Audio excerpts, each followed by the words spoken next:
Здравейте, пријатели! Последните дни сме свидетели на неколку абсурдни ситуации които се случуваат во политичкиот живот околу Република Северна Македонија. Искам да започнам со това, че вице-премиерот на натовска држава присуства на антинато собор во Белград, Стоилкович. Еден српски колонист, като и многу други които превзеле власта в Република Северна Македонија, и Македонија действа како српска бановина, јужна бановина. По същиот принцип както действа Република Српска, по същиот начин и Македонија действа. Дали тоа означава, какви сигнали дава кам партньорите од НАТО, од западниот свет,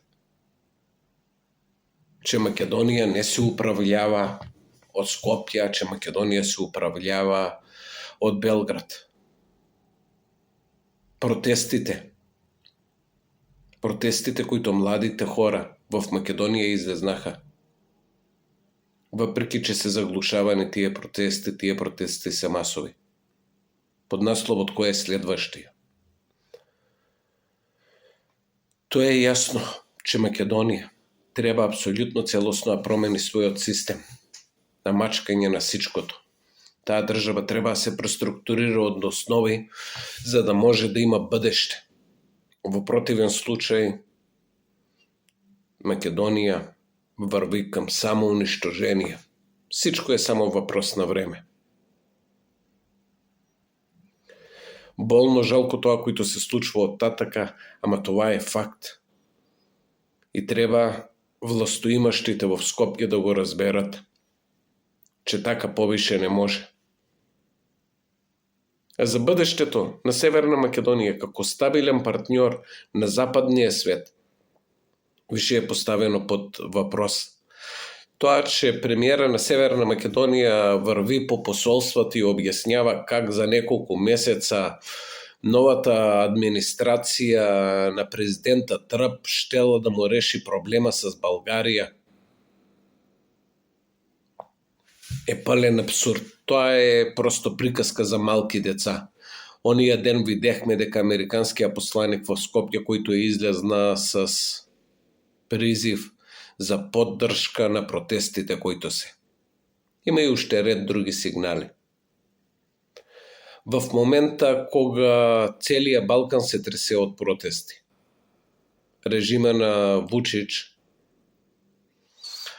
тресе се, протести в Турција, Северна Македонија. Българија треба да остане едно стабилно место и стабилно крче. Проблемот при българските политици е, че до толкова се снишили во вънешната политика и не знаат да си остварат своите, да ги заштитат своите национални интереси. Времето ще покаже какви ще се промените на Балкана. Едно е сигурно, така повише нема да се. Времето на режимите, времето на диктаторските практики свърши.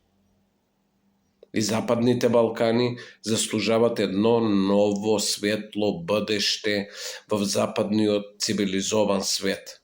На прво место тоа важи за Република Северна Македонија. А протестите, кој е следващиот, јавно ще продолжат.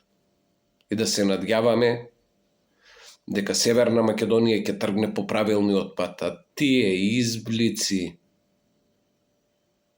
на антиевропејско, антизападно настроение, каде што Северна Македонија е член на НАТО, кандидат член на Европейскиот сојуз, треба јасно целото општество да се разграничи, понеже патот е единствен за спасението на таз држава, а тоа е пълна интеграција на Македонија в Европейскиот сојуз и пълноправен член во правиот смисъл на думата одговорен в НАТО структурите. Имајте хубав ден и до следващия път.